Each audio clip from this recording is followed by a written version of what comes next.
So I will talk about the mind in broadly three ways. Rather, we'll talk about three things.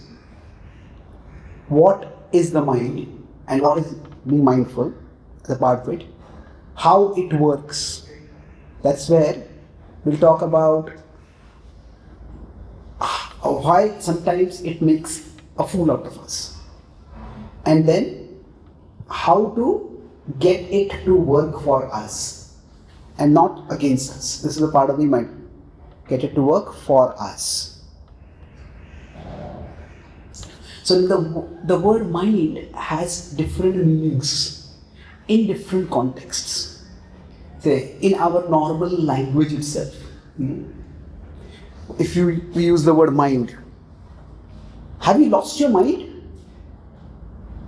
There we use it to refer to our intelligence, to our thinking capacity. Why are you asking acting so foolishly? On the other hand, where is your mind today? That's where we use it to refer to attention, isn't it? So there's this common phrase, mind over matter. There we use it to refer to some kind of a non-material reality. Non-material aspect or something. So when we say mind your mind, there the second mind refers to that something inside us. The thing which we are all discussing what it is. But the first mind refers to pay attention. Here it is the act of attention, the verb attention. Then the noun attention here is pay attention.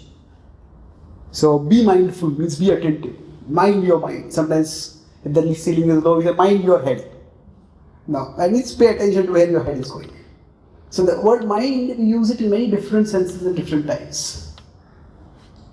So I will talk about the mind as it is explained in the Bhagavad Gita, as a part of the understanding of the self. So my exploration of the inner world, or my attempts to try to understand the mind, began about nearly 25-30 years ago, when I was a little bit about your age. I was studying engineering and I was doing an experiment in a lab. And at that time, suddenly, I heard a voice from me, "Hey, there's wildlife on your body." And even without thinking, the first words that came from my mouth were, "Don't hurt it."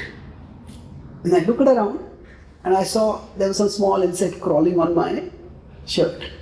And my friend, who had called out to me, had raised his hand to squash the insect. And when I said, "Don't hurt it," he stopped. And then I looked at the insect. Then I walked to a nearby window, put my finger near where the insect was. The insect crawled onto my finger, and then let it out of the window. And then I looked back at my friend, and he was looking at me with large, bemused eyes. Somehow those eyes, the memory of those eyes stayed with me. And that evening, we were in our mess together, having a meal and making a mess. But at that time, he told me, he said, "I have something to tell you." Okay.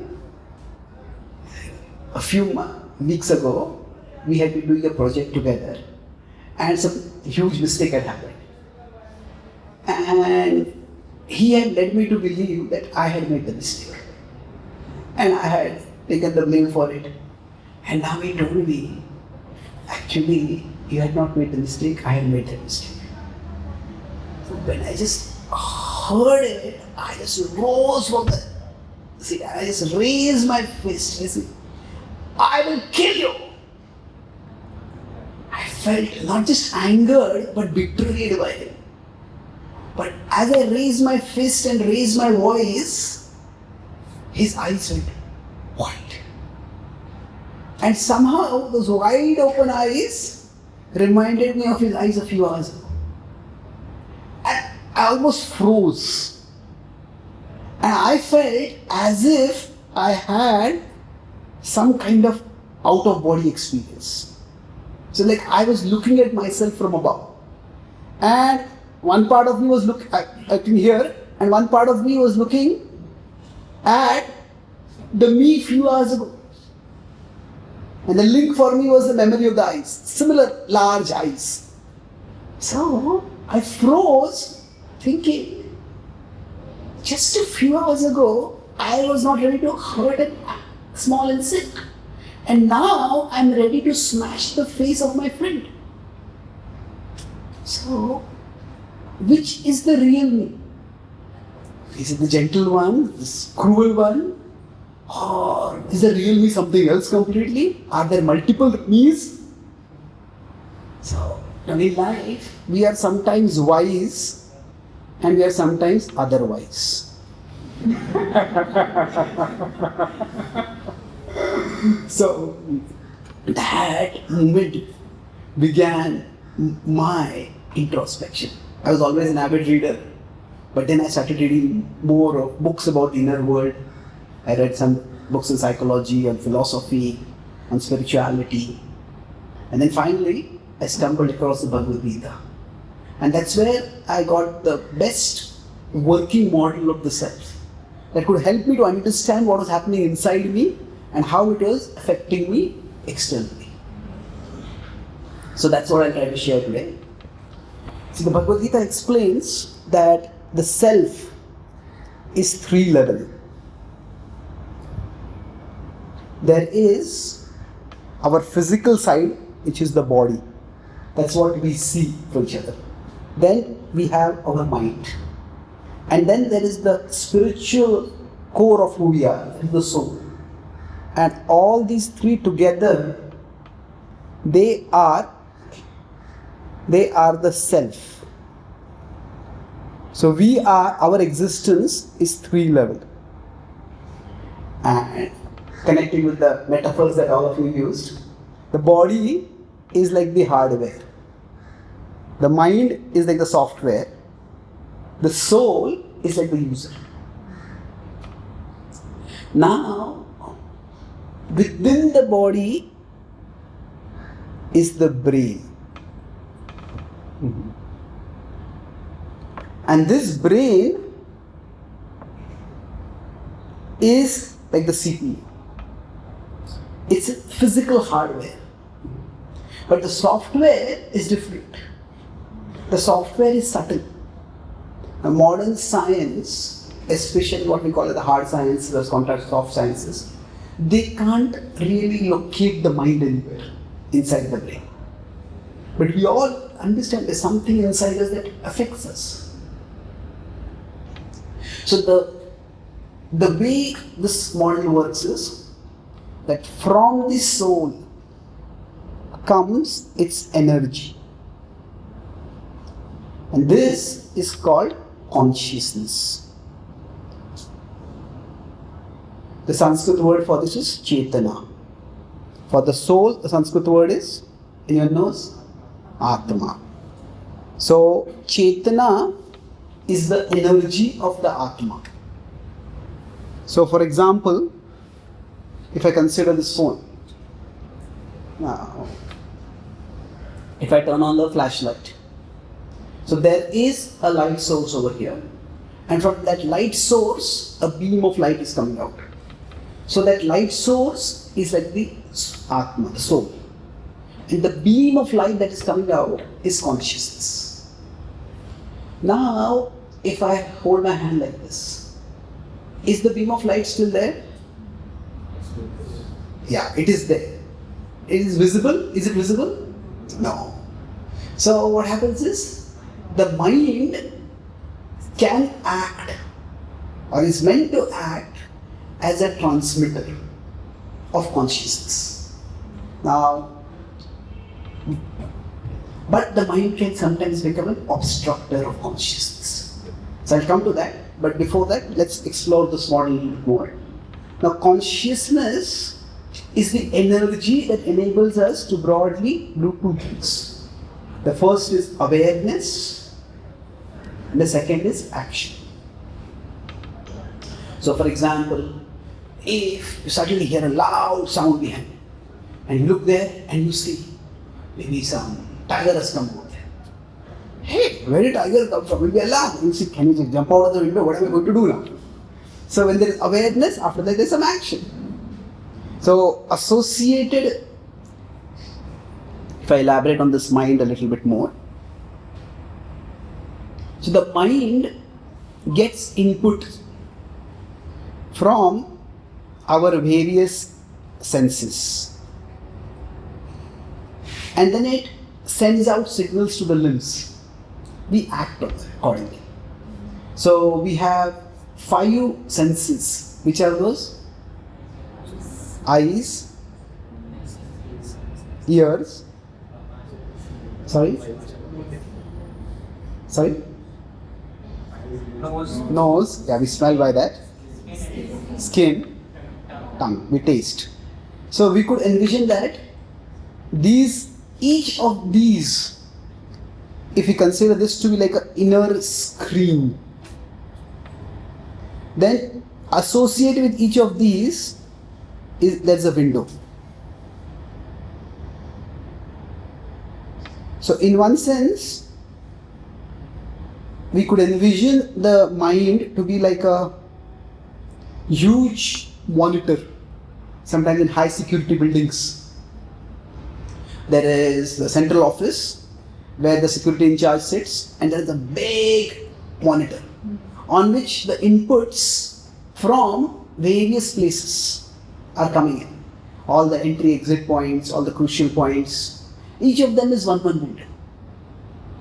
And depending on where something suspicious or something significant is happening, that is where that window, the security in charge, will maximize. And when that window gets maximized, the full attention goes over there. So for all of us, inputs are coming in from the various windows. So the mind, in one sense, is meant to serve 2 functions. The first is, it is a transmitter. The consciousness goes out, seeks information, and it comes in. This transmission happens. But it's not just a transmitter. It's also a transformer. Transformer means that now imagine if this monitor has some programming within it, and some automated programming is there by which, say, if anybody comes in with a gun, then automatically, as soon as the sensor in the camera sees something looks like a gun on the monitor, then a signal comes over there and that window automatically gets maximized. So the security in charge does not necessarily have to press it. So it's like a monitor with some programming in it. So for all of us, the mind is a transmitter, but the mind is not just a transmitter. The mind has already some programming in it. That's why I said the mind is like a software. The software on one side integrates the inputs, but it doesn't just integrate, it also highlights certain inputs. Now, this programming is what we call as impressions. These impressions are there within us, and these impressions can be of 2 kinds. There are constructive impressions and there are destructive impressions. Now the words may be different, but we will use some words over here. There are instincts and there are impulses. So instincts means that, say, if someone is very good at language, then what happens? As soon as they read a passage, if somebody is composing something, hey, you use this word instead of here, you make a sentence short, you move this behind, you move this behind, and everything immediately sounds so much better and clearer. Somebody has an instinct for music. They just pick up an instrument and they pick it up. They physically pick it up, and the skills also, they pick up the skill. They're just so good at it. When they start playing some musical instrument, then they have the instinct, they play it, and everybody's amazed. Sometimes there are these talent shows, and YouTube will say India has got talent, or Mumbai has got talent, London has got talent. They're small kids and amazing at music. So this is called the instinct. So instinct is almost like programmed intelligence. It's automatically, we know the right thing to do. So these are the positive impressions in us. So once we get some inputs, okay, which to maximize? which to minimize. All that happens right. Now, impulses, on the other hand, are often anti-intelligent. So, impulses could be, like I mentioned in the introduction, you may eat too much, you may sleep too much, you may spend too much time on social media or gossiping or this or that. So, these are impulses are there. Now, both of these are impressions that are there inside us. Now, essentially, these impressions are meant to help us. So, like right now, I'm speaking. So, all of you have the impressions of the English language. We all share a particular level of familiarity of language and concepts and cultural context, because of which what I am speaking makes sense to me. Otherwise, it would just be sound vibration in space. So, the impressions are meant to work for us. However, there are unhealthy impressions in the mind. And while it is meant to be a transmitter and distractor, so I said first how the mind works or is meant to work. I explained that till now. Then I'll talk about now how the mind starts malfunctioning. And then we'll talk about how we can get it to function. So before that, let's try to do a thought exercise where we try to get a more visual or imaginative understanding of what we are discussing. So once again, you can close your eyes and take 3 deep breaths. 1, 2,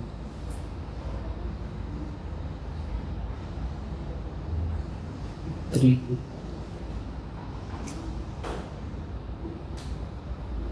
Now, I'll do a guided meditation. Continue your deep breathing, and with your eyes closed, try to look straight ahead in front of you. Because your eyes are closed, you cannot see what is physically in front of your eyes. Yet, you'll find that there is some kind of screen inside you. And on that screen, you may see various things. You may see a replica of this room. You may see the home page of your laptop. You may see the face of your favorite person. You may see your room or home. Or you may see a variety of images coming and going. Or you might just see a dull haze of colors. Whatever it is specifically that you see it on something like a screen inside you. Now, while you are looking at that screen, try to take a step back and catch sight of who is it that is looking at the screen. I repeat, there is an inner screen and there is a seer of that screen. So try to step back and catch sight of that inner seer of the inner screen. Try again. You'll notice that no matter how much you step back, that seer steps back with you. What you are looking for is what you are looking with. That inner screen is your mind. And you are the inner seer, the spiritual essence of who you are. You take one deep breath and you can slowly open your eyes.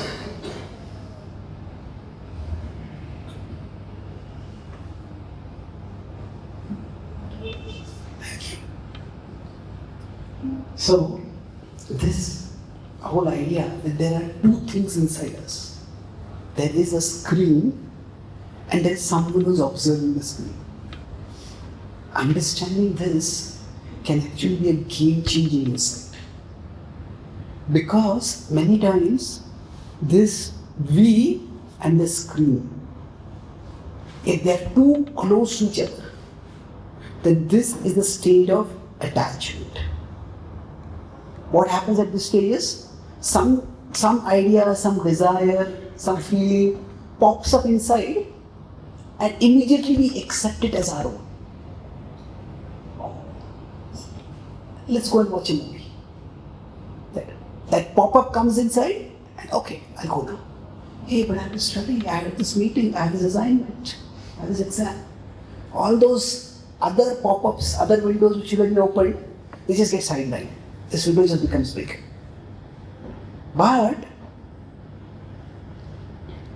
if there is some distance between us and our mind, then what happens? We can evaluate. Okay, what exactly is happening over there? So if someone else came to us and said, let's watch a movie. Say, do I really want to watch it now? Maybe I can watch it later also. So just as if someone outside told us something or suggested something to us, we would scrutinize, we would evaluate. So like that, if we can create this distance between us and our mind, we'll also be able to evaluate. That's why understanding this idea that the inner screen and the inner sphere are two different things. This is extremely valuable insight for us to get. So now I'll give further explanation of how this attachment or this very closeness between the mind and us happens. The mind, as I said, is meant to be a transmitter and a transformer. But the mind can malfunction in two ways. One is, we are here, our physical reality, our body is here, but the mind goes off here. So when it goes off somewhere here, this is where, instead of being a transmitter, the mind becomes a distractor. So the consciousness gets split. If a little bit of the consciousness comes here, most of the consciousness goes there. This is when we become absent-minded. As a question, where is your mind today? So if we are hearing a long talk, our mind goes for a walk. And if there is some humor, the mind comes around, hey, what was the joke? I also want to laugh. So the mind often wanders off. So this is when we become in this distraction. And another thing that the mind does is it can be a distractor, it can also be a distorter. So transformer means it makes some windows big, some windows small. It transforms. But when it acts as a distorter, it makes the unwanted windows big. And the wanted windows, it makes small. Suppose somebody else has got into a habit of alcoholism and they go to some important conference, and while they're passing by, they see, oh, there's some drinks over here. And then they see the image that goes in, and that window becomes huge. And then after that, they might be meeting the professor or some important person. They're talking with that person, and that person's body changes into a bottle of alcohol inside their body. So what has happened is that one image that came in, that became huge. So distorted.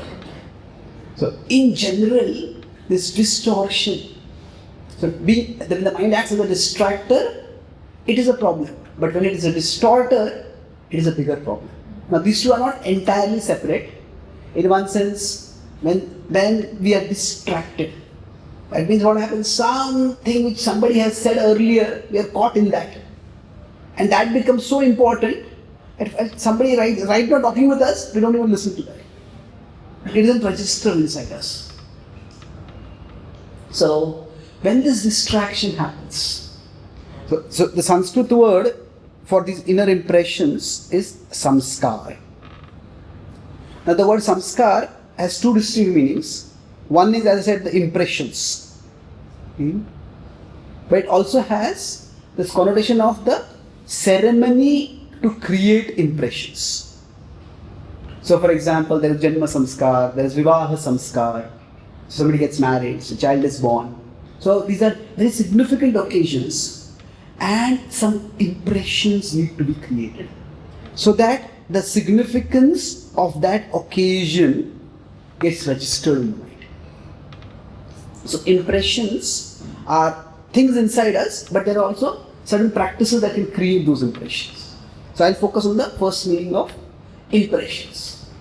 Now, sometimes this is also used in somewhat negative context, when we have some bad impressions. So in that context, the word samskar can also be spelled as samskar. We all have some scar or the other inside us. Say somebody was bitten by a dog. This couple of days ago, there is this whole news of the former premier of Germany, Angela Merkel. She was very afraid of dogs. And when she met Putin, Russian premier, he had a dog with him. And she was very alarmed by it.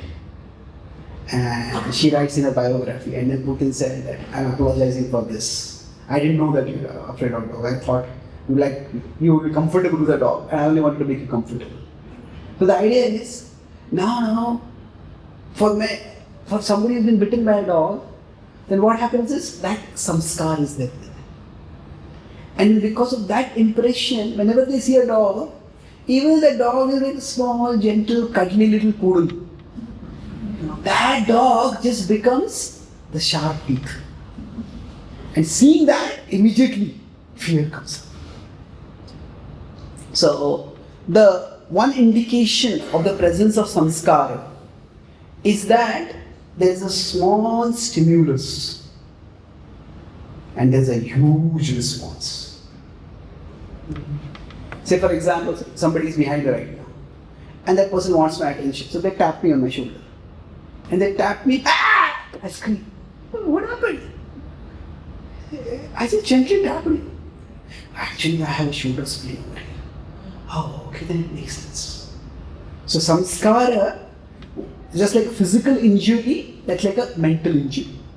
When there's a physical injury, a small impression leads to a huge, small input leads to a huge output, a disproportionate output. So going back to the earlier example, alcoholism, just the sight of a bottle, a huge reaction. So, in general, if we are surrounded by people, one general correlator of mental health problems is loneliness. What happens is when we are alone, we don't even realize that our mind is distorting our perceptions. But when we are with people, say for example, we are sitting here right now and you might just remember something that someone had done to us long ago and maybe they had disrespected us, they had insulted us, and suddenly we feel like banging our fist against the table or uttering a swear word or screaming. But if there are people around us, what happened? What are you doing? So to some extent, the disproportionate reactions that might come from these impressions in the mind are regulated by the people around us. So when we are alone, then the mind starts distorting things and there is no external check. So the samskaras can also work the opposite way. Sometimes there can be a large stimulus and a tiny response. So for example, if I've got an injury because of which this part of the skin has become desensitized or deadened. So I'm going to keep tapping, and I may not even notice. They'll get angry. Why are you responding? Isn't it? So like that, some people may be very desensitized. That means we try to convey some point to them and they just don't seem to get it. Isn't it? We're trying to explain and maybe be a little subtle and then a little more blunt. But they just don't get it. Like one person might be very cleanliness conscious and the other person it seems like that person doesn't have a cleanliness gene within them. There's no such thing as a cleanliness gene. But they are unclean and they are not even conscious that they are unclean. So now the stimulus, the disorder around doesn't register also in them. So we all have these impressions inside us. If somebody is habituated, somebody is a butcher, they're habituated to killing. Normally, if anybody takes a living thing and kills it, shake it. But somebody who's a kid who is born in a butcher's family, they might take a chicken and when they start chatting with someone, start cutting off its neck. The way we might cut vegetables, they might just cut off necks. So what has happened is that there is a desensitization. Some big stimulus, tiny response. So the thing is, these samskaras, they cause distortion. And this distortion is often happening at a subtle level where we are not even aware of it, unless we consciously strive to be aware. At an extreme level, I earlier said about how if this is the soul and this is the body, then I earlier said that distraction means the mind goes in another direction. The mind goes here, this is a distraction. But sometimes the mind can go in the opposite direction. So the consciousness gets completely split. Should it go to the body or should it go to the mind? So when the mental perception is not just different from the physical reality, but the mental perception is opposite to the physical reality. This is the stage where a person becomes very close to insanity. Where somebody starts having hallucinations. Maybe a friend is coming to help them. And they think, oh, some thief is coming, some ghost is coming. So this is a stage where a person can become dysfunctional. And all of us have a certain level of distraction and distortion happening due to the mind. Now, in some of us it may be more at some time, some of us it may be less. So when the distraction and distortion starts becoming either too frequent or too forceful, or it goes too far away, then it becomes a problem. So three things: either it's frequent. See, all of us get absent-minded. We are reading a book, and sometimes it happens we keep reading the book, or we think we are reading the book, but the page is there, our eyes are there, but we are not there. So it all happens sometimes. But if it starts happening too frequently, it can be a problem. Or it can be forceful. Forceful means I'm trying to focus, but it's almost like something inside just dragging me away. So forceful means that's normally it happens unconsciously, we're not even aware of it. But sometimes we are aware, we want to do one thing, but it seems to be something which is just dragging us away. Or it is just takes us far away. So these are all examples of or indicators of some serious samskaras. We all have some samskaras, but the seriously problematic samskaras can be seen by this. So now, what can we do about this? How do we deal with this? So the Bhagavad Gita explains, this is the last part of our talk, talking about a solution now. It talks about 6.35. It says that Abhyasena tu kaunteya vairagyena cha gruyate. So it talks about two things, Abhyasa and Vairagya. So these words can be understood in our contemporary context in different ways. I'll explain two ways to understand this. One is Abhyas is practice or persistence. Vairagya is abstinence.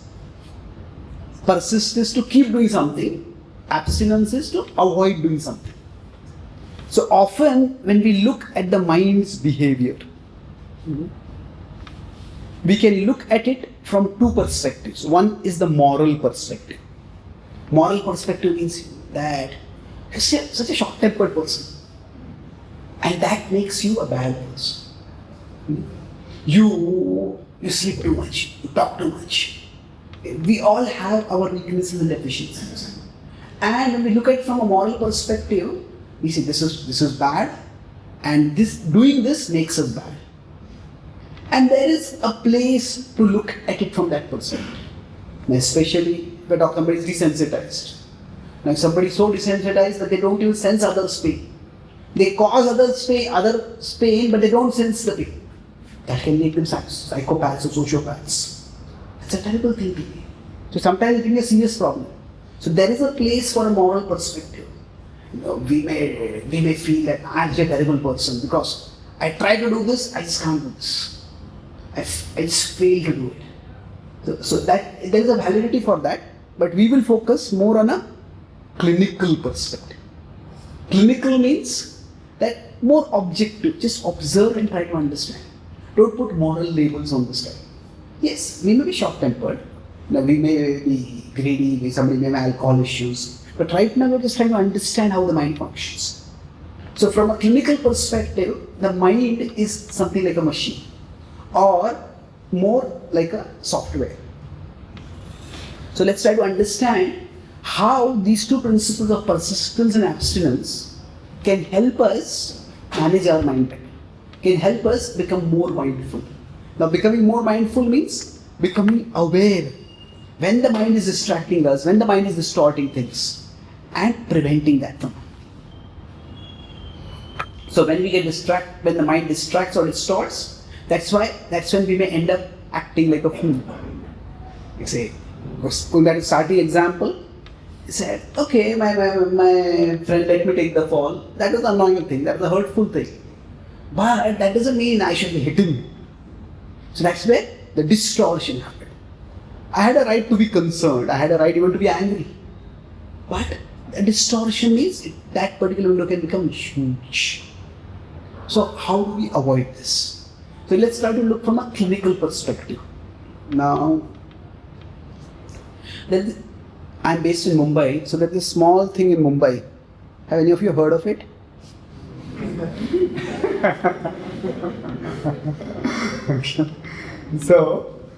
So suppose somebody has visited a website called Bollywood.com. And they visit maybe 10 times, 50 times, 100 times, 1,000 times. And then they come for a spiritual talk like this. And they hear about the Bhagavad Gita. And they want to know, hey, what is the Bhagavad Gita? So they open their browser and they decide to go to bhagavadgita.com. And what happens? What do you think happens? Yes, Bollywood.com comes as a autocomplete.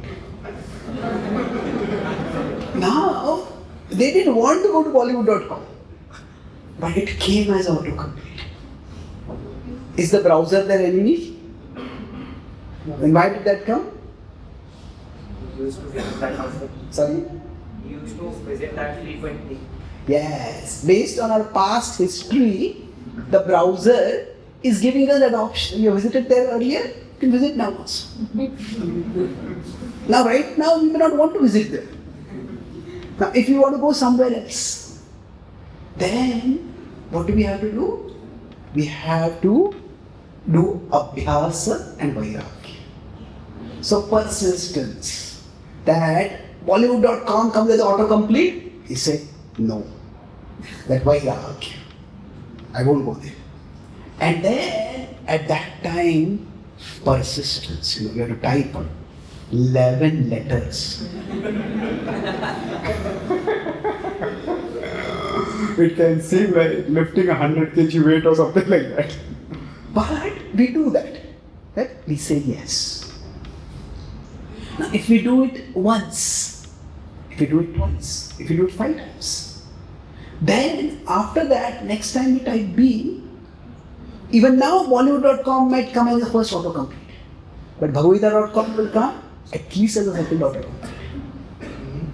Now, if we persistently keep visiting Bhagavad.com and we abstain from going to Bollywood.com, and maybe have 10 visits, 20 visits, 50 visits, then when we type B, what will happen? Bhagavad.com will come as the first autocomplete. So the mind is also a mechanism or a software like that.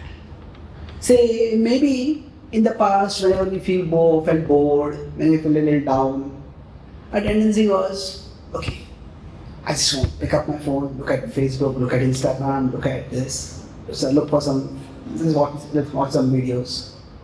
Now we may decide, okay, I have learned some breathing exercises now. I find it quite relaxing. And that actually pacifies me, uplifts me.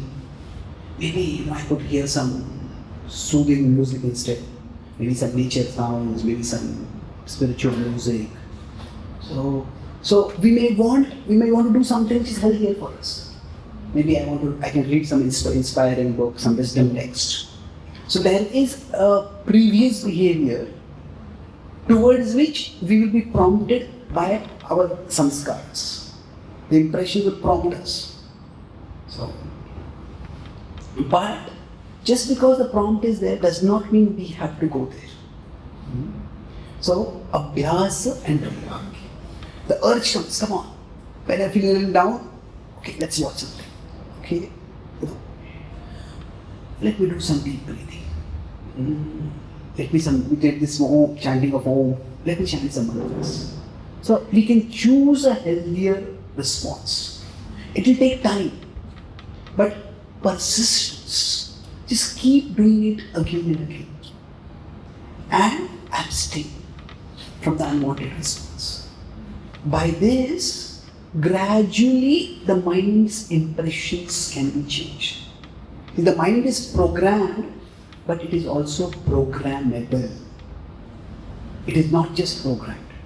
The programming can be rewritten. We can change the programming. How? By these two things. Abhyas and vairagya. By persistence and abstinence. Now, how do we do this persistence and abstinence? That's where we can be helped in this by forming bonds and boundaries. So, boundaries means sometimes when we are trying to manage our mind or discipline ourselves, we over-rely on willpower. Now, willpower is definitely important. But if we take this clinical perspective, then what happens is, we understand that willpower is not the only thing. Say for example, somebody has got a cough. And they say, okay, you feel the urge to cough. And okay, use your willpower. Now, how long can we use the willpower? Now, yes, we can to some extent. But that is not the solution. Now, if I've got cough, I still need to use my willpower. But if I use willpower is not to just suppress my cough. The willpower is to take the medicine even if it is bitter, to avoid foods that will aggravate my throat, my respiratory tract, even if I enjoy those foods. So again, persistence, abstinence. So willpower is not just like a raw willpower, just don't do this. It's more refined willpower. Like suppose, now we might use some willpower with respect to cough. But suppose somebody is dysentery. You can't really use willpower at that point, is it? So, when I use the word clinical perspective over here, we could also use more like a medicinal perspective or a medical perspective. That the mind is not so much bad as it is sick. If it is sick, it needs to be treated. And the treatment also requires willpower. But it's a different way of willpower. It's more of refined willpower. And one way is to help ourselves by bonds and boundaries. So for example, somebody is trying to recover from alcoholism. And they are staying at a place which is right next to a bar. Now, we all have our weaknesses. See, we can't change the pop-ups that come inside us. Sometimes because of the impressions, the pop-ups might just come. these pop-ups inside us, some windows getting maximized. Sometimes they happen because of something we see externally, but sometimes this seems to happen automatically. We remember something and suddenly the craving, suddenly the feeling starts coming within us. So when those pop-ups come, we may try to be alert and aware, but it's not that easy. So if the person is staying right next to a bar, then there will be no bar for them to go to the bar. The pop-up comes, and the next thing they know, they're in the bar and they're drinking. Now some people have their home next to a bar, and some people have a bar in their home. And they will say, oh, this is not for me, this is for my guests. Yeah, there is a guest that will come up, that is the mental pop-up. So, if somebody is serious about recovering from alcoholism, they need to create some boundaries. They may have to relocate. That I can't stay right so close to a bar. So, if we tend to spend too much time on certain devices, now we can't really live without devices. But say we spend too much time on certain apps, then we may decide, okay, I won't keep those apps on my phone. Maybe I'll keep them only on my computer. But then when I'm sitting there physically, only then I'll visit these things.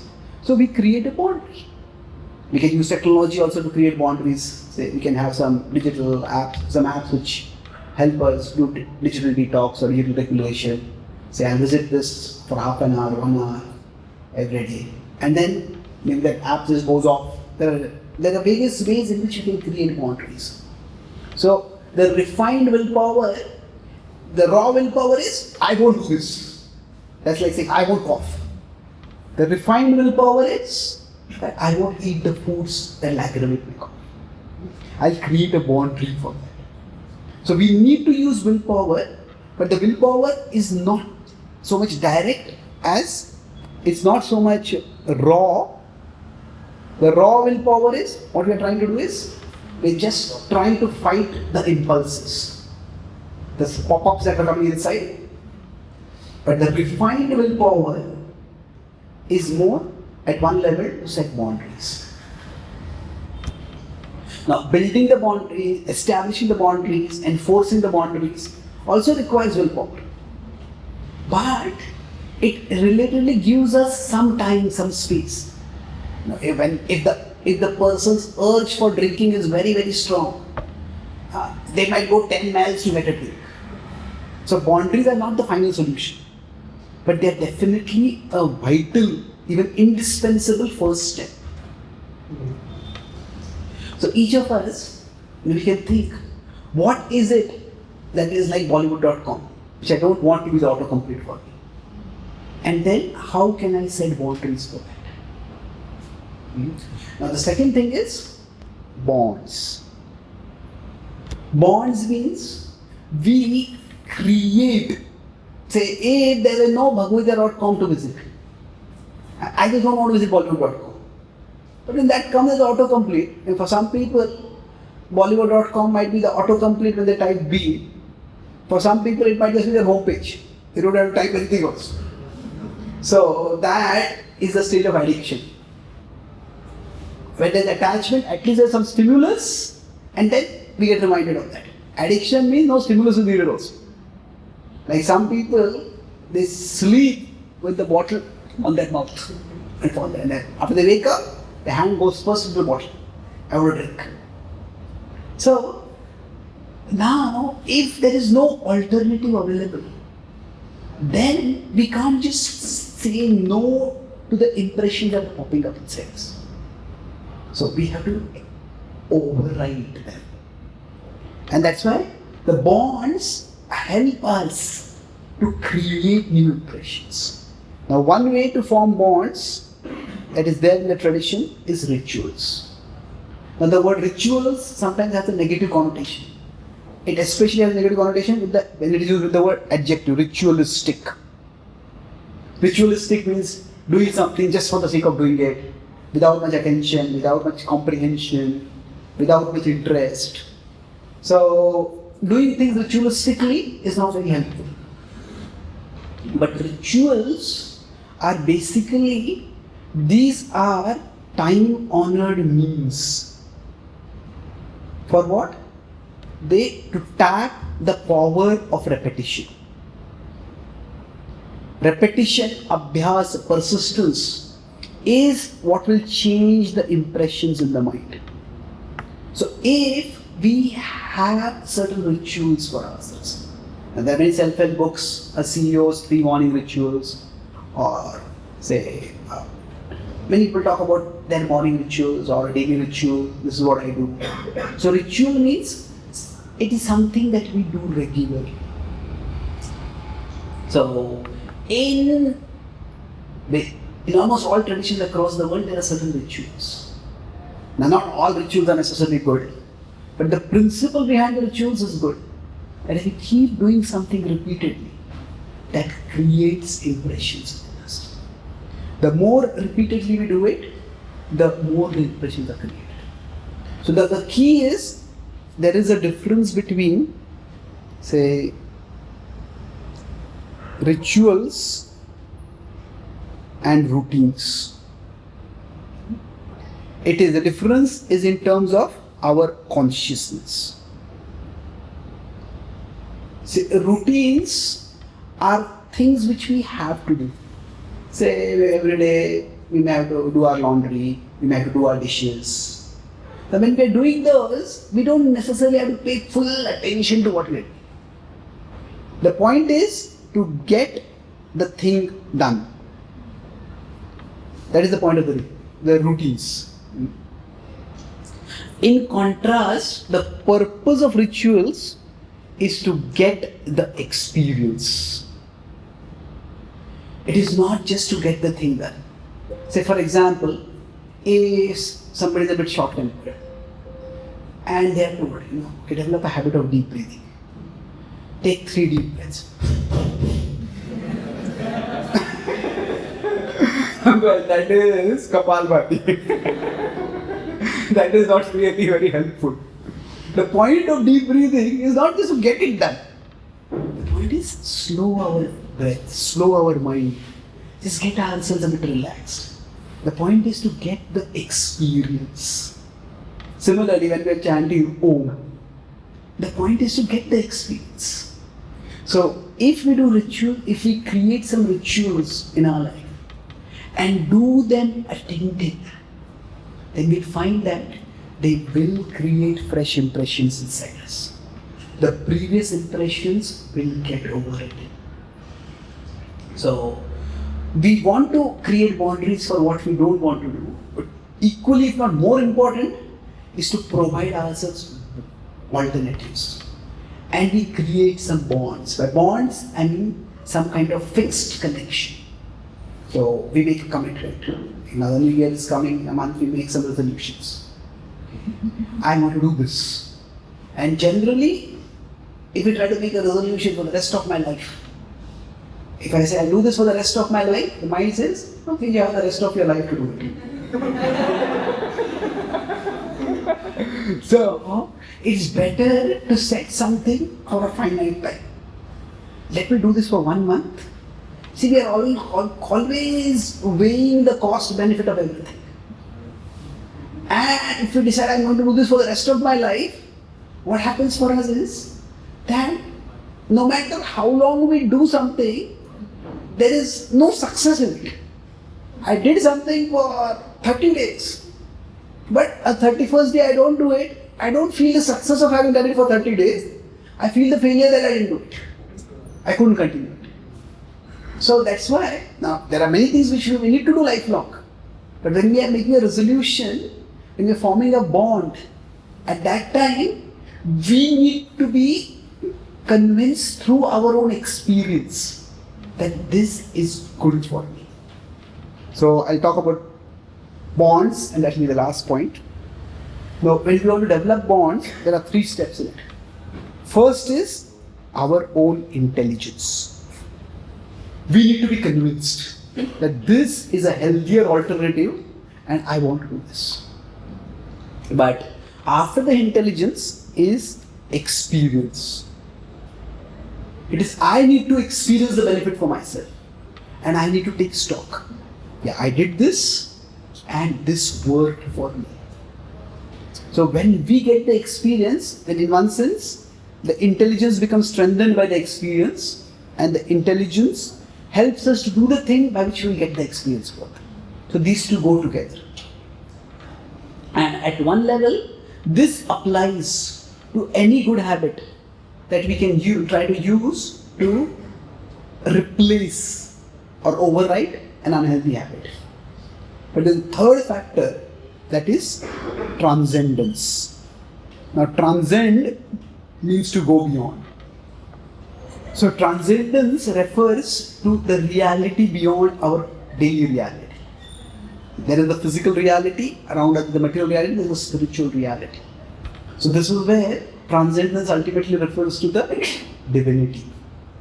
The divinity that is within us, the divinity that is around us, the divinity that oversees the world. So, while there are many ways in which we can transform the impressions within us, if we can connect with the divine, then it's not just our own power working to change the impressions.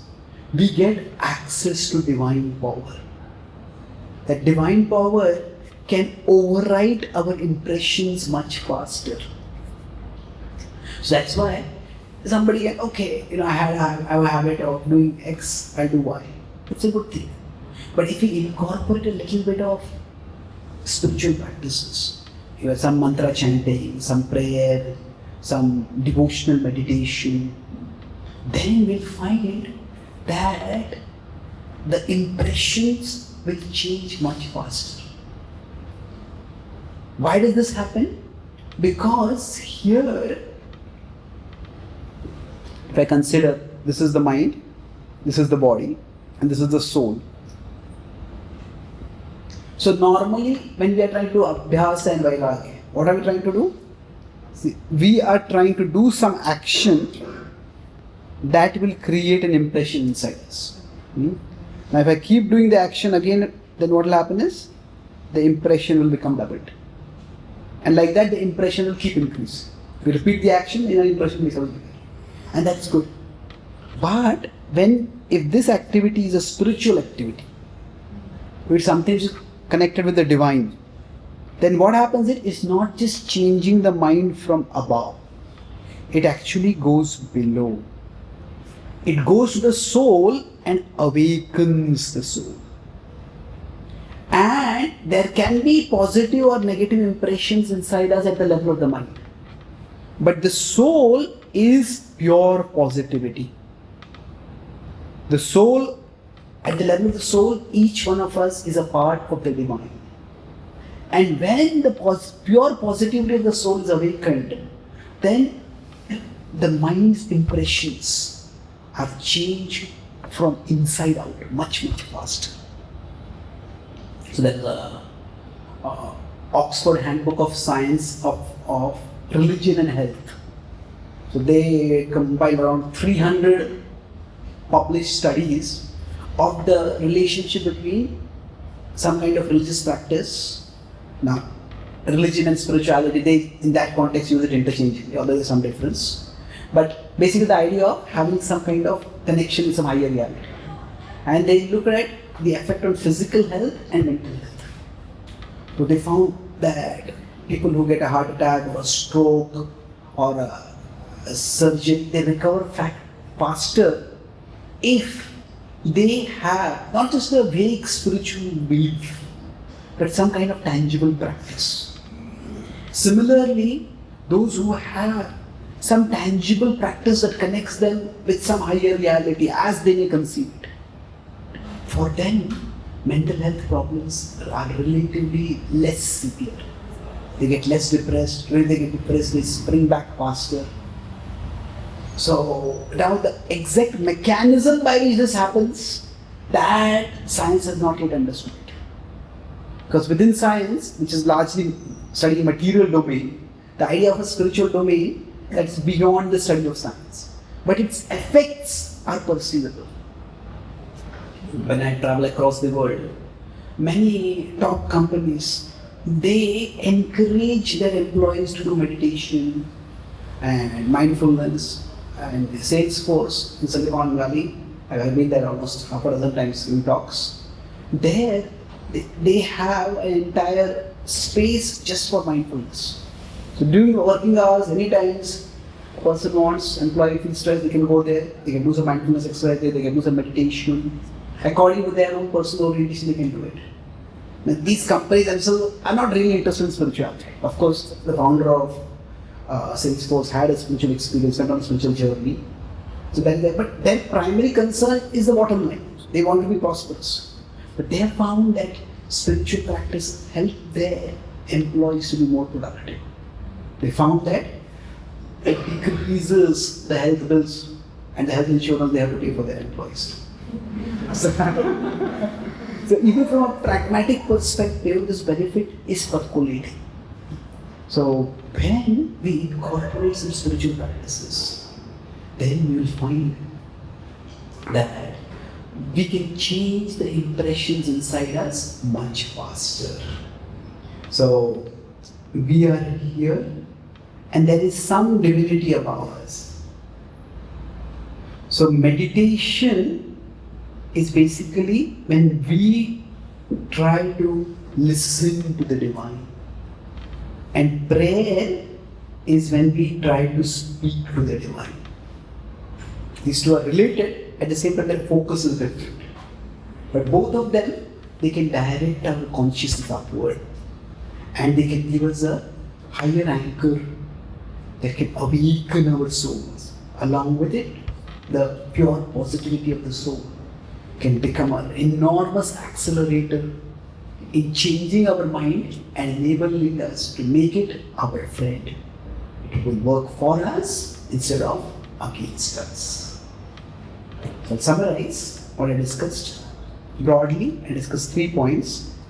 First, we discussed what is the mind. So the mind is like the intermediate, the software between the body and the soul. So the mind is the link and consciousness comes out from the soul through the mind to the body. The mind is meant to be a transmitter and a transformer. It's like the main window, the main monitor in a high security building from where the inputs from the various security cameras are coming. Like that, from the senses, the inputs come, and the mind is having also impressions inside. So because of it, certain inputs become bigger, some become smaller. So we discussed how it malfunctions is that it can become a distractor or a distorter. So distractor means that I am here, but the mind goes, okay. I am here, but the mind goes somewhere else, and then we can't pay attention. And distorter means some small input comes in, but when it comes out, that input becomes huge. And it takes over our consciousness. Now this happens because of the samskaras inside us. The samskara is basically some scar, something which leads to a disproportionate reaction. And because of this, we tend to malfunction in various ways. In the most extreme cases, we are here, the mind is in the opposite direction and the physical reality is in the opposite direction. Then that time we just can't function. So, to deal with the mind, to get it to restore its functionality, we talked about broadly 3 things. The first was, we talked about it, we can look at the mind not so much from the moral perspective, but from the medical or clinical perspective. That just see it as a mechanical device, see it as a software. And in medical, what does it mean? We want to use willpower, but it is not raw willpower. I just not do this. It is refined willpower. So refined willpower means we discussed 2 practices. One is persistence and the other is abstinence. Abhyasa and Vairagya. What we do, I discussed the example of from Bollywood.com to Bhagavad Gita.com. So what the habit that we don't want to do, we try to abstain from it by creating boundaries. And the habit that we want to do, we create bonds. So we all can think about what boundaries we can create to protect ourselves. And then lastly, I talked about bonds. To develop bonds, we need firstly intelligence. That we need to be convinced, this is what I'm going to do. And it's best when we try to form bonds, make resolutions, make them time bound, so that we can get the experience ourselves. And once with intelligence we practice and get the experience, and the experience will strengthen our intelligence further. And that will enable us to do it more persistently. And then finally, talked about transcendence. So transcendence is where we awaken the soul. It is not just, both of these are changing the mind. But when through transcendence, when we connect with the divine reality, we awaken the soul. Because the soul is pure positivity, the soul is a part of the divine. So when we link the soul with the divine, it is because we are here, and this transcendence can be accessed in two broad ways. One is meditation, and the other is prayer. So by these, we will awaken the spiritual side within us, and that will enable us to get transformed much faster. And with respect to bonds, within the spiritual traditions, I mentioned that there are rituals. Rituals tap the power of repetition, and rituals are different from routines. Routines are okay, we need to do them, but rituals are where we need to give our attention. The point is not just to get the thing done, but it is to get the experience. So we all can incorporate certain spiritual rituals in our life, and we'll find that making our mind our friend will become much easier. Thank you very much.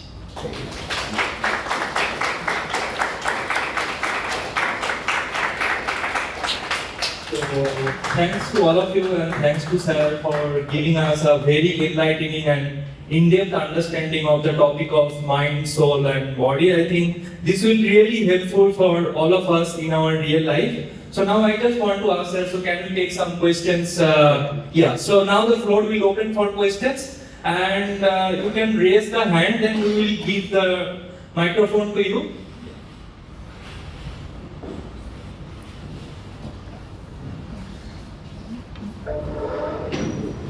Hi sir, thanks for the very interesting talk on mindfulness. I want to ask about how important is compassion in mindfulness, like compassion to oneself and compassion to others, and where to set the boundary. And compassion, because what I feel is if we are not compassionate to others, it's like a part of us that is trying to hurt ourselves. Instead, it is reflecting outside. So where do we draw the boundary? Good question. See, compassion becomes more difficult if we take the moral perspective. You're not doing this, you are irresponsible, you are terrible. It becomes easier when we take the clinical or the medical perspective. What does this mean? Say, for example, two people may try to do the same thing. Two people decide, okay, I want to wake up in the morning, so I can have a good start to my day. Now, one person succeeds with a little effort, the other person struggles and fails after much effort. Now you might conclude, this person is a good person, the other person is not serious, is not earnest, not sincere. Well, maybe, but maybe not. Say, going back to the example of Bollywood and Bhagavad Gita. Now, one person, both of them may visit bhagavadgita.com 15 times. And after that, for one person, bhagavadgita.com becomes the first autocomplete. For the other person, it does not. Now that may be because the first person had visited Bollywood.com only 15-20 times. But the second person had visited Bollywood.com 500 times. So 15 times may not make much of a difference. That does not mean visiting 15 times is not valuable. It's just that their conditioning, the impressions are far more, it's going to take more time. So this is where sometimes we may compare in the outer world how much somebody achieves, but we may compare in terms of discipline also. And that may not be very healthy. If, at least, especially in terms of self-transformation, you can take inspiration from others. If you want to compare, it's best to compare with ourselves. Okay, I tried this much yesterday, I'm going to at least try that much today, maybe a little more. So, how much we succeed, that's not necessarily in our control at this point.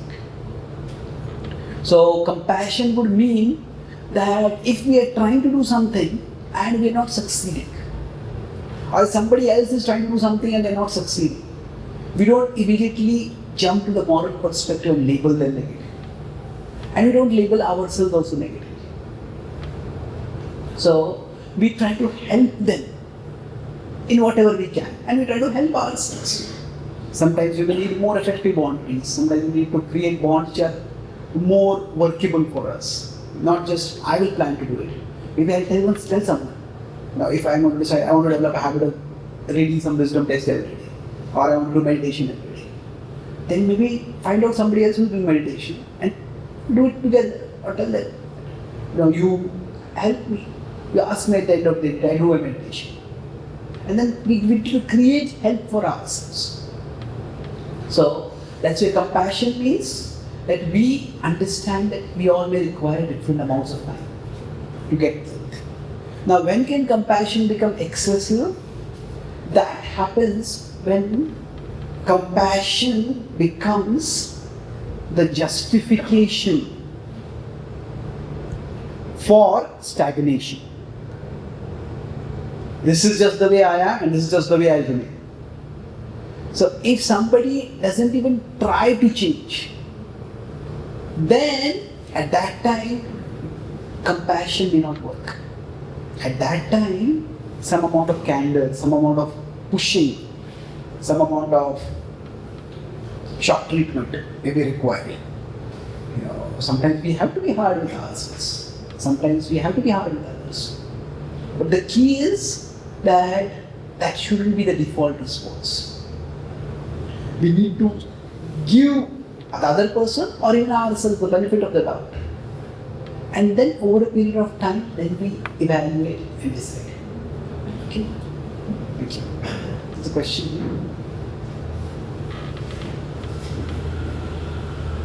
So I just wanted to ask, how do you choose the right sanskaras? You spoke about choosing certain sanskaras or rituals.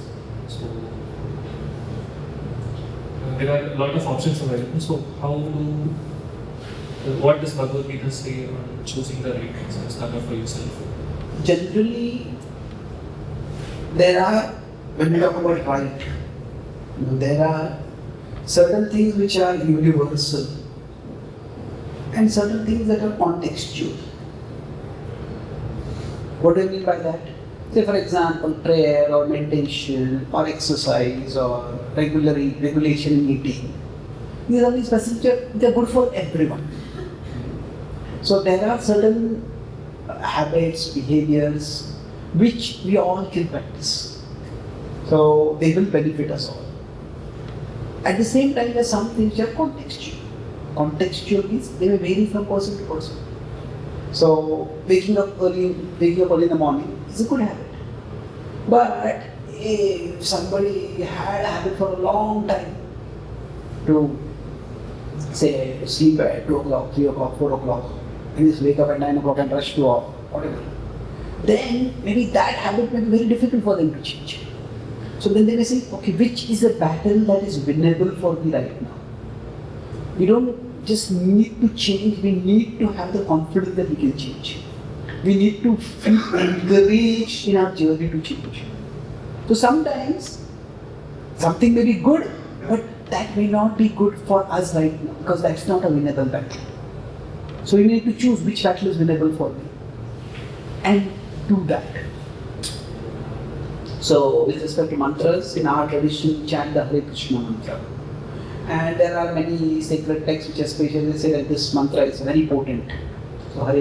So that's something which is, now the Bhagavad Gita mentions japa, japa yajnana. The Bhagavad Gita talks about regulation, yukta ahara viharasya. So the Bhagavad Gita does not go into specifics, it focuses on universals. Because each person is a different situation. That's why having spiritual association, having good friends, maybe having some spiritual guides or mentors that can help us customize those practices for ourselves. Now, what can I do right now? How can I move ahead? But basically, the good in A, B, C, you can say. A is association. We try to change or choose association that will help us to create good samskaras. B is books. We try to read wisdom texts like the Bhagavad Gita. C is chanting. The sound has great power. And if we chant a mantra that attunes us to higher realities. And D is diet. The food that we eat, it's not just what happens by that, not just the health perspective, but the kind of food that we eat also affects our mind. So, if we can regulate these 4 things, then that can be very positive in our self-transformation journey. Yes, there are a couple of behind. How can we stay motivated for a long time? Like if we take a decision, right? Then how to stick on that for a long time to keep like, motivated on that? Yes. See, the difficulty is that when we start doing something, our plane takes off. Like, let's say a plane takes off from Bangalore, it's supposed to go to Mumbai. But if we make a resolution, the plane takes off, but in the middle it loses fuel. And then it crashes. So for us, commitment is actually, the essence of commitment is recommitment. That it is very difficult for us, this is what I'm going to do, and once I say it, I'll do it for the rest of my life. So the key is recommitment. Recommitment means that's why I said, do it for a fixed amount of time. I'm going to do this for the next 1 week. And after you complete it for the next 1 week, look back at our experience. First of all, appreciate us. Not in an egoistic way, but in an encouraging. Good job. You attempted this for 1 week, you did this. Even there's some lapses, okay, but I continued it. And then, after we appreciate and encourage ourselves, then we ourselves evaluate what are the benefits that I got and what are the challenges I faced. How can I deal with the challenges? How can I maximize the benefits? So then that will give us a boost again. So basically when we talk about recommitment is basically first we look back. Look back and we learn. And then we look ahead and we plan. So when we are consciously recommitting ourselves, we'll find that the motivation will stay on. So if you also start noticing my motivation is going down, then you may decide, okay, maybe I need to read something about this subject. Maybe I need to talk with someone who's also doing something similar. See, in general, for all of us, whenever we try to do something good, say, if I'm trying to develop a healthy habit, there are things that give strength. That means, say, we hear an inspiring talk. It gives us strength. I want to do this. But there are many things that require strength.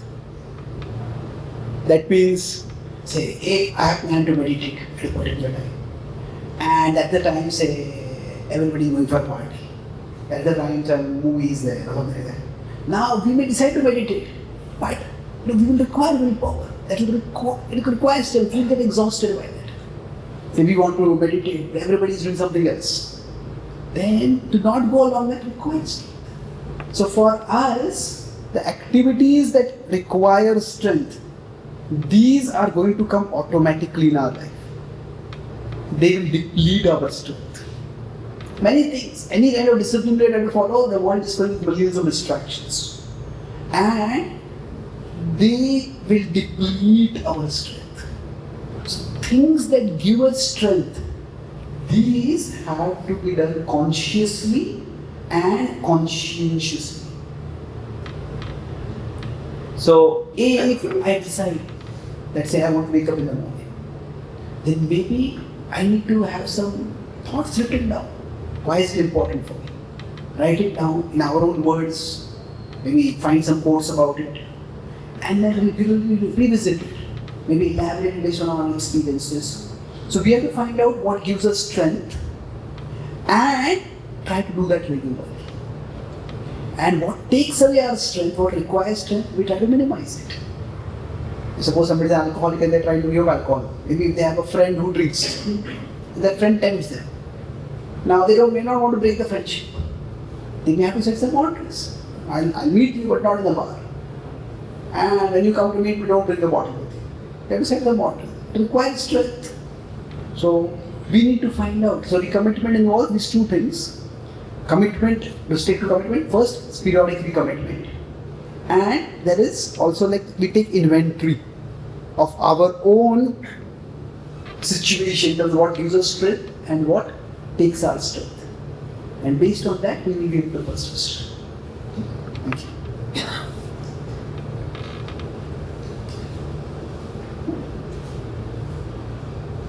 Hello sir, nice talk. My question is, you said our minds works morally or objectively. Now, I didn't say mind works. I say you can look at the mind from two ways. Usually, my understanding is how we judge other people from the moral perspective or from the objective perspective. From people's moral are based on their previous impressions. We can look from the objective perspective, but people who are around us and who can impact us, they have their own morals. And there is some kind of fight can also happen that their morals is different and my morals and my objectivity is different. And there is a clash. How to decide what to do in that case? Yeah. Is my question clear? Yeah. So the point is that each one of us has our own experiences that shape how we look at things. So if somebody is not punctual, now we may think of it as a big problem. By not being punctual, you are showing that you don't respect my time. And that shows you are disrespectful, you are not trustworthy. Now that may be one person looking at it. Other person might have grown up in a culture where nobody is punctual. So it's not a pleasant thing, but it's not outrageous, it's not a infuriating thing also. So this doesn't necessarily involve morality, but it involves value judgment. So how much from a certain set of incidents, how much of a value judgment do we make? That may vary from person to people. So we can't really control others. If we want to have a relationship with others, the Bhagavad Gita states that yasman no dvijite loko lokan no dvijite charya. The typical situation is that I do something that disturbs you and you do something that disturbs me. And then together we create a disturbed world. A disturbed home, a disturbed family, a disturbed world. So what the Gita says is that we try to function in a way that I don't disturb you. And I don't get disturbed by you. Now, how do we do this? There are many aspects to this, but I'll just focus on one aspect pertinent to us. See, each one of us in our relationship, there are many issues many areas over which we may interact. So now there may be some things that are non-negotiable for me. No, I can't accept it to do this. I just can't bear it. And there may be some things, so these will be non-negotiable for me, and there will be some things that are non-negotiable for you. And in between are those which are negotiable. So if two people are to have a functional relationship, at least a functional relationship, what is we call a deep relationship, then there has to be a little clarity from both sides. What is non-negotiable for you and what is non-negotiable for you. Now each person can try to give some explanation. Why is this so important for me? Why is this non-negotiable? And the other person may be convinced, may not be convinced. But they have to just to get clear understanding. So if I respect what is non-negotiable for you, then what will happen is my actions won't disturb you so much. And if you respect what is non-negotiable for me, then your actions won't disturb me. And then within that we can negotiate. And if we look at each other, not everybody has a list of 100 non-negotiable things. If people have too many non-negotiables, then they won't be able to negotiate life itself. We can't be so inflexible. But sometimes what happens is, when we don't respect people's non-negotiables, then they become hurt, they become angry, they become inflexible. And then even the negotiables they start making as non-negotiables. Because they feel that otherwise we walk over them. So generally people have 1 or 2 or 3 non-negotiables, and we also think these are non-negotiables. So that way, without getting into this debate of what is moral and what is clinical, we try to look at it in terms of negotiable, non-negotiable. And based on that, we try to form a relationship. Now if something which somebody else considers non-negotiable, and we feel it has to be negotiable, then there has to be a serious, hard discussion. And either we can come to a mutual understanding, or if we don't, then maybe that relationship cannot be at a very deep level. We'll have to be at a more functional level only. Okay? Yeah.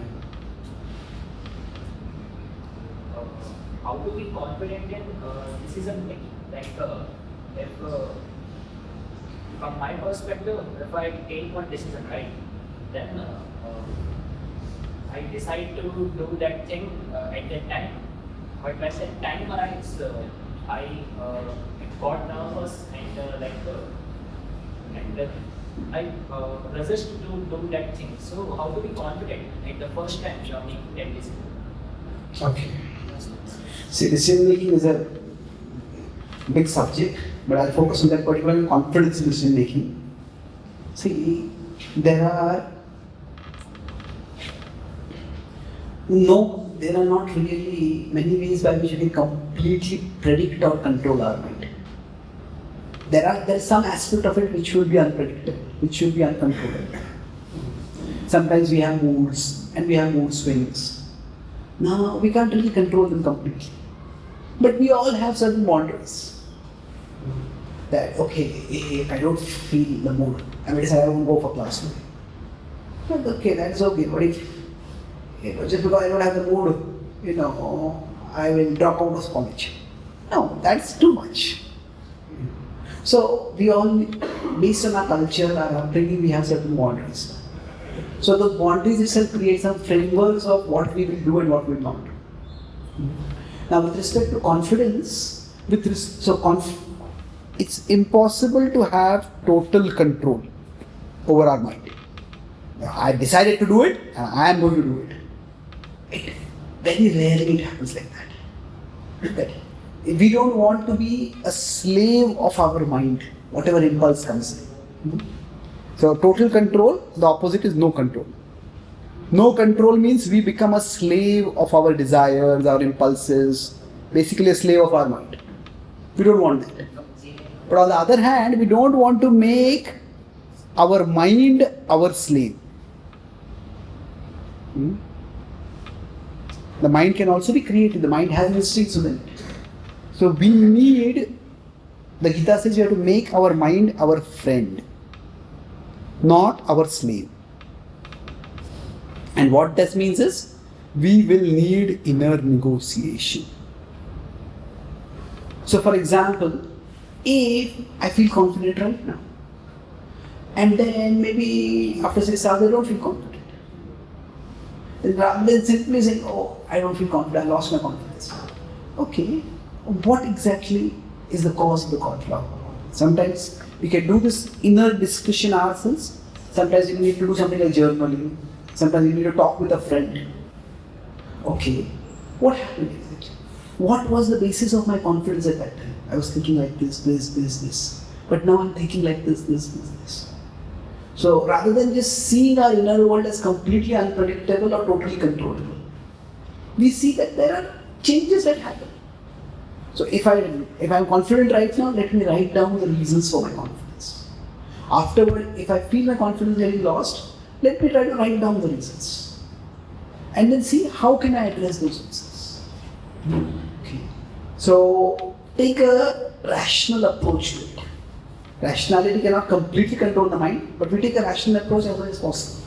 And slowly through this inner negotiation, we may decide that in these areas, when I make a commitment, I can stick to it. I'm confident now, and I'm confident that I'll be confident in the future also. In some areas, maybe my confidence was overconfidence. Maybe the impressions are too strong over here. Like earlier I said that some battles may not be winnable for us right now.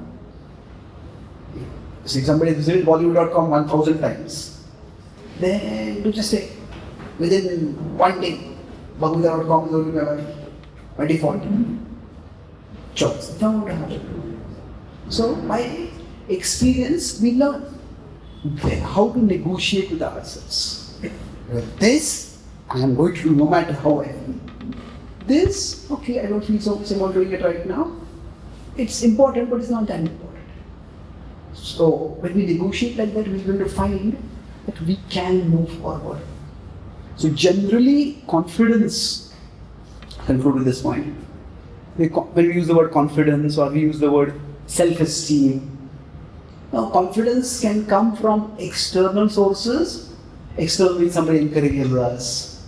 You read something inspirational, motivational. Now external is good, but it is highly inconsistent. It may come, it may not come sometimes. Now the internal confidence or like intrinsic self-worth, there are only 2 steps for this. Basically, set a meaningful goal. Set a goal about something that matters for us and take tangible steps toward that goal. We don't have to achieve that goal, but take tangible steps. That's when we will internally start feeling good about ourselves. Okay, this is important for me, and these are the steps that I have taken in that direction. If I don't even know what is important for me, I'm not convinced that this is what I think is important, I don't take any steps. Then the confidence or the positive view of ourselves will not come.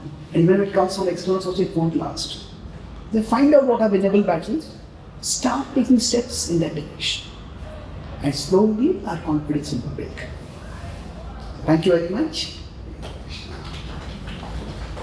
So much of what I spoke today is from this book, Mind It, and there are 2 books on the mind just written.